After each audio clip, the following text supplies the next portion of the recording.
YouTube ele anda comigo. Meu pai me ensina a fazer show de zerinho. O Tigre também.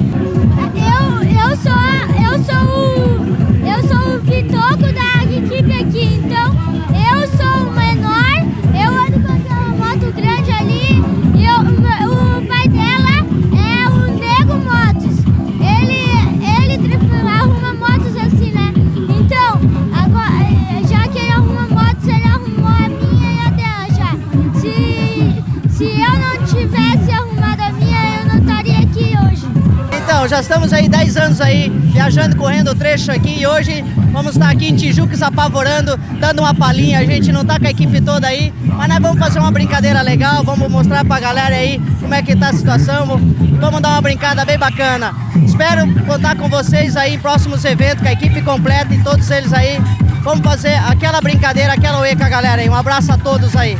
Fui!